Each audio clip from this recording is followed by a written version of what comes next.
Sheldon Adelson and Las Vegas Sands are out of the Raiders deal, and as I predicted, it was because of the $1 lease agreement proposal that the Raiders allowed to be publicly floated, and I said was a stupid thing for them to do because it would upset Las Vegas politicos.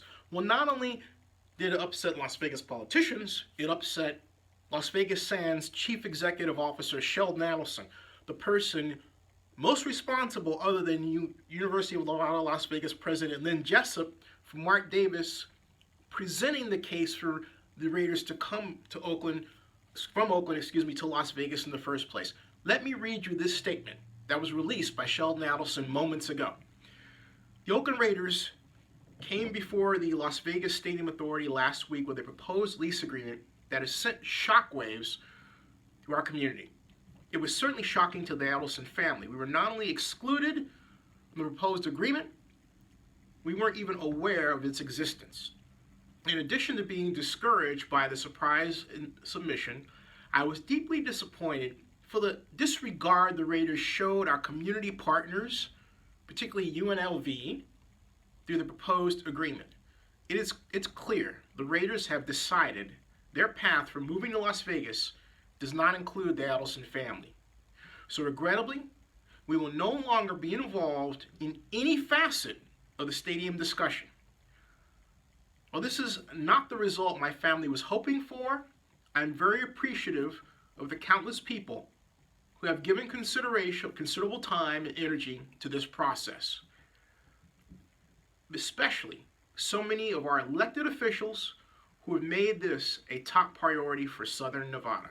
This is a disaster for Mark Davis and the Oakland Raiders and Mark Benet. They have, as I told you, severely mishandled this. Do the same kind of arrogance that they have shown in their dealings with the city of Oakland and the county of Alameda for years, and was particularly on display last year during the lease agreement, which you can see the videos here on Zenny 62, when Mark Davis talked about how he wasn't ready to, at that press conference, commit to Oakland. At the same time, he was talking to Las Vegas and not telling us, as one of many examples. And then, of course, how he's treated fans of Raider Nation who want the team to stay in Oakland, getting in their face and saying, we're going to leave and we don't basically care how the fans feel, and we don't. Mark Davis says that he's fine with breaking up the fan base. That kind of arrogance has an equal and opposite reaction. And this is that equal and opposite reaction. Sheldon Adelson took a look at it, and the man who said very famously at one point that, hey, the total value of this deal is a rounding error to me. I'm doing it for Las Vegas. This statement he put out reflects his love for the Las Vegas community, his love for the elected officials, his love for UNLV, his desire to see the city grow, the city that has been very good to him economically.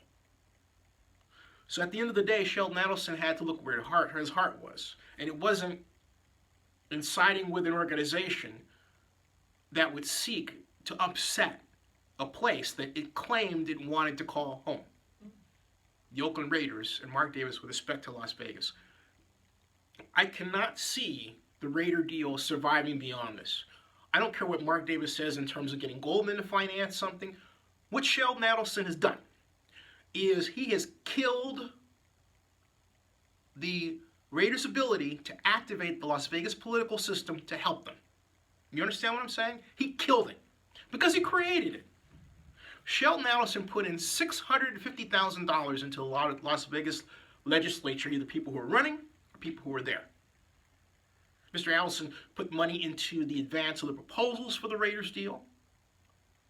He hired, same thing, the lobbyists who then went to work and strong-armed the Nevada legislature into approving what would be the largest public subsidy ever let for an NFL stadium, $750 million.